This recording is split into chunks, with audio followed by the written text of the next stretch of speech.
న్యూస్లు అన్నీ కూడానండి. పోయిన వారమో 10 రోజుల క్రితమో ఒక పుస్తకావిష్కరణ చేశారు, చూశాను పేపర్లో.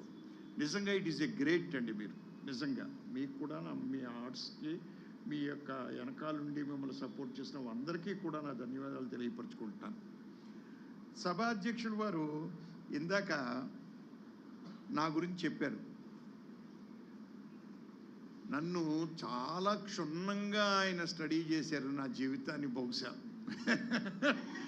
అందుకనే ఆయన డీటెయిల్డ్గా చెప్పారు నా గురించి. ఇలాగా ఆయన సంపాదన, ఈ సంపాదన అంతా దీన్ని ఖర్చు పెట్టారు, ఒకే ఇల్లు ఉంది మధురానగర్లోను అని. ఇంకొకటి చెప్పలేదు మీరు, నాకు ఒకటే వైఫ్, 2 కాదు. అది మీరు మిస్ అయ్యారు.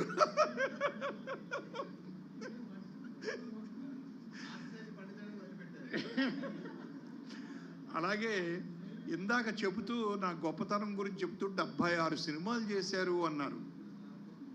కాదు సార్, నేను గర్వపట్టలేదు. ఎందుకు అంటే నా నెంబర్ 7 సార్ మా ఫిలిం ఇండస్ట్రీలో. మా గురువు దాసనారాయణరావు గారు 152 సినిమాలు చేశారండి. మా మిత్రుడు కోడి రామకృష్ణ 120 సినిమాలు చేశాడు. అలాగే దర్శకేంద్రుడు రాఘవేంద్రరావు గారు 105 సినిమాలు అబౌవ్ చేశారండి. నా ఫస్ట్ డైరెక్టర్, నా గురువు, ఫస్ట్ గురువు ఆయన ఒకే ఒక సినిమా చేశాను. కేఎస్ఆర్ దాస్ గారు 104 సినిమాలు చేశారండి. అలాగే కోదండరామరెడ్డి గారు ఆయన 96, 97 సినిమాలు చేశారు సార్. చనిపోయిన పిసి రెడ్డి గారు 83. నేను నథింగ్ అండి 76 అంటే. మనం గొప్పగా అనుకోవచ్చు 76 అనేది. నేను ఎప్పుడు ఇదే పోల్చుకుంటానండి నేను. మనమండి ఆ 76 దగ్గర ఎందుకో కొంతకాలం నాకు స్పీడ్ బ్రేకర్ పడిందండి. ఇప్పుడే వెహికల్ మళ్ళీ ఆ స్పీడ్ బ్రేకర్ ఎక్కి దిగుతుంది ఇప్పుడండి. ఇప్పుడు అడిగారు ఇందాక వారు, ఇనాక్ గారు, డాక్టర్ గారు ప్రస్తుతం ఇండస్ట్రీలోనే ఉన్నారా అని, చేస్తున్నారా అని. కళాకారుడికి నో రిటైర్మెంట్ అమ్మ. ఐదర్ రంగస్థలం or cinema field, whether technician or artist, anybody ఆఖరి శ్వాస ఉండే వరకు కూడా ఆయన వర్క్ చేయాలనే అనుకుంటాడు, వర్క్ చేస్తారు. కొన్ని ఇన్సిడెంట్లు నేను స్టేజ్ మీద యాక్ట్ చేస్తున్నటువంటి వ్యక్తులు స్టేజ్ మీదే చనిపోయిన 2-3 సంఘటనలు నేను చూశానండి. నేను ఇట్స్ ఎ గ్రేట్ నిజంగా. అంటే అంత అభిలాష ఉంది వారికి అండి. ఇకపోతే ఇప్పుడు అసలు విషయానికి వద్దామండి మనం అండి. ఆత్రేయ గారు తోటి నేను చాలా సినిమాలు సిట్టింగ్లు కూర్చున్నాను, అసిస్టెంట్ డైరెక్టర్గా, అలాగే అసోసియేట్ డైరెక్టర్గా చాలా కాలం నేను ఆయనతో స్పెండ్ చేశాను టైము. ఆయన రాసే పాటలు మీకు అందరికీ తెలుసు, నేను చెప్పక్కర్లేదండి. పామరుడు పండితుడికే కాదు పామరుడికి కూడా అర్థం అవుతుందండి. స్వామి గారు కవితలు కూడా అలాగే ఉన్నాయి అనడానికి మీ అందరికీ ఇప్పుడే ఒక నిదర్శనం కనిపించింది. ఏంటంటే ఆవిష్కరణ చేయండి అని ఓ పటాన్ని కానీ ఓ పుస్తకాన్ని కానీ మాకు ఇచ్చినప్పుడు మేము నానా తంటాలో పడతాం దాన్ని ఇప్పడానికి. అంటించేసి కట్టేసి అన్నీ చేస్తారు, కానీ ఇలా లాగితే వచ్చేసింది. అంత సులువుగా రాశారు ఆయన, పామరుడు కూడా అర్థమయ్యే లెవెల్లో అనేదానికి సింబాలికల్ షాట్ అంటాం దీన్నే మేమండి. సినిమా ఫీల్డ్లో సింబాలికల్ షాట్ అంటే మీ కవితలు పామరుడు కూడా అర్థమయ్యే ఈజీగా ఉన్నాయి అని చెప్పడానికి సింబాలికల్ షాట్ అదే నిజంగా. తర్వాత ఇక కవితలకు వస్తే, కవితల పుస్తకంలో ఫస్ట్ రాశాడు ఆయన కవితావిక అని. కవితావిక కదండి అది, కవిత అది, కవిత అది విక అదే వస్తుంది, ఓకే. కానీ అది కవితగానే రాశారు మీరు కదా. నా అభిప్రాయం నా కవిత కాదు సార్, అది మీ పర్సనల్ క్యారెక్టర్. అది చాలా నిర్మోహమాటంగా చక్కగా అత్యద్భుతంగా దాంట్లో మీ క్యారెక్టర్ని వివరించారు మీరు నాకున్న మీ పరిచయం మీద. అదండి నేను ముందే చదివి కవిత అంటున్నాడినా ఈయన క్యారెక్టర్ ఇదే కదా టీవీ స్వామి గారిది, ఆయన క్యారెక్టర్నే కవితావిక, అటు తిరిగేసినా ఇటు తిరిగేసినా అని. ఎందుకంటే మామూలు వ్యక్తి అంటే టీవీ స్వామిని ఎందుకు పెట్టుకున్నారు ఆయన? టీవీలు చాలా ఎక్కువ మంది చూస్తున్నారు కాబట్టి టీవీ స్వామి ఎక్కడరా ఏ ఛానల్లో వస్తారా అని రోజుల తరబడి చూస్తారని టీవీ స్వామి అని పెట్టుకున్నారు. అలాగే తెలుగులో ఆయన రాసేటప్పుడు తిరుమల వెంకట స్వామి అంటే మాకు వెంకటేశ్వరని గుర్తు చేస్తున్నారు మీరు. ఎటు వెళ్ళినా అటే వచ్చింది. అలాగే మీ కవితావిక. తర్వాత ఈయన రాసిన కవిత, ఫస్ట్ కవిత నాకు చాలా అత్యద్భుతంగా నచ్చిందండి. ఏంటంటే ఆ కవిత ఓ ఇంటి సతీ అనండి. ఈయన రాశారు, చాలా బాగుంది.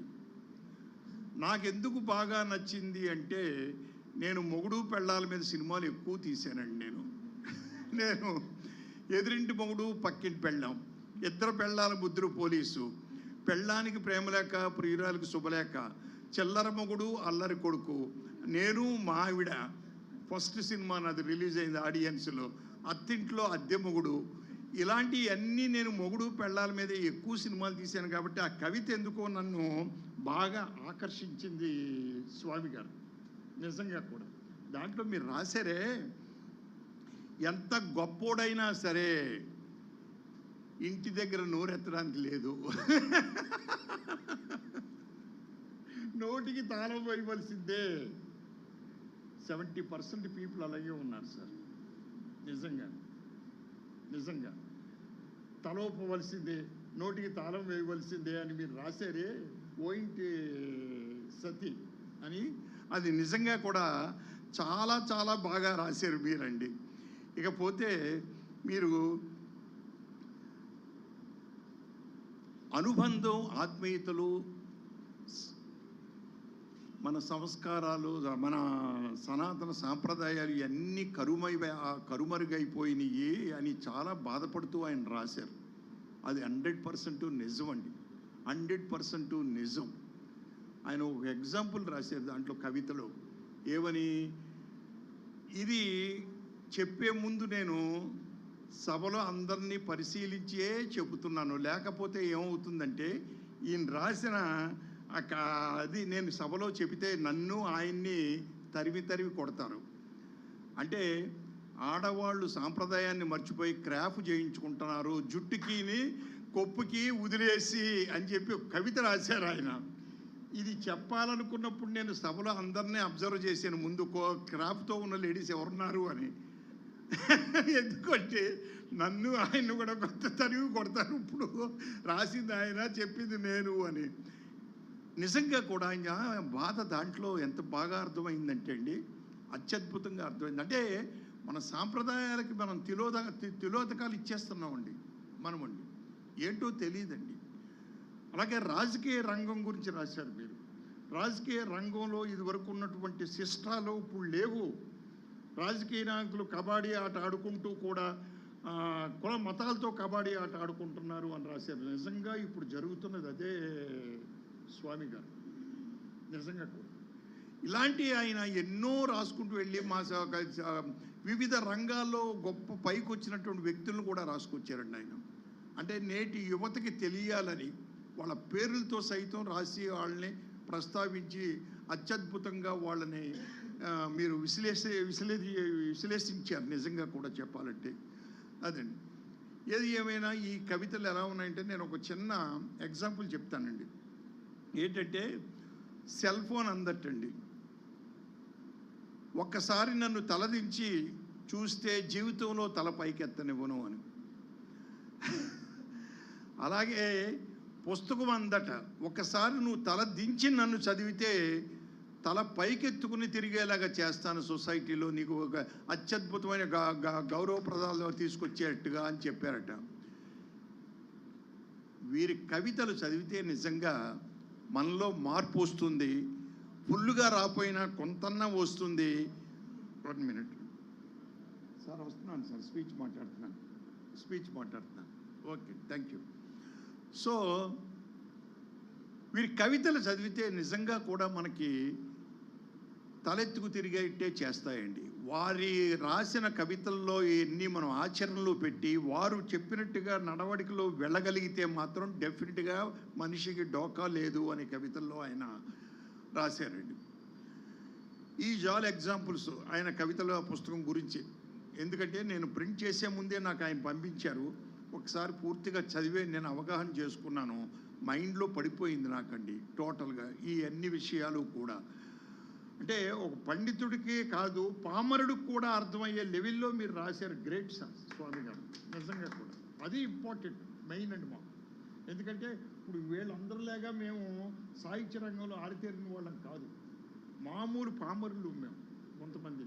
నన్ను మేము ఏదో నేను రైటర్ కూర్చుని డిస్కస్ చేసుకుని సినిమా తీసి వారు చెప్పారే ఇందాక సినిమా అంత ప్రక్రియ, దాన్ని నేను మళ్ళీ అమలు చేస్తే ఆర్టిస్టులు అవుట్పుట్ ఇస్తే అవుట్పుట్ని కెమెరామెన్ తీసుకురావడం, అత్యద్భుతమైన అవుట్పుట్ వచ్చిన తర్వాత మళ్ళీ ఎడిటర్ దాన్ని, అదొకటి చెప్పలేదు మీరు, ఎడిటర్ కూడా ఇంపార్టెంట్ పోస్ట్ ఇన్ సినిమా పరిశ్రమలోనండి టోటల్గా.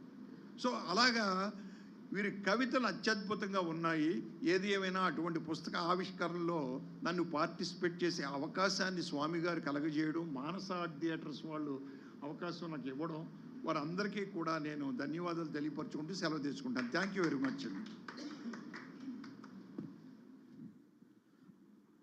రేలంగి నరసింహారావు గారు ఎంత స్వీట్గా నిజాలని చెప్పుకొచ్చారు. రంగనాథ్ గారు చనిపోయారు, మన మధ్యలో లేరు ఇప్పుడు. సినీ నటుడు రంగనాథ్ గారు, ఆయన చనిపోయే ముందు 20 ఏళ్ళు ఆయనకు నాకు మంచి అనుబంధం. మా ఇంటి దగ్గరనే ఉండేవాడు. ఆయన భార్య పోయిన తర్వాత ఒంటరి జీవితాన్ని భయంకరంగా అనుభవించాడు. నేను అన్నాను, ఒంటరికి ఎందుకుంటావు,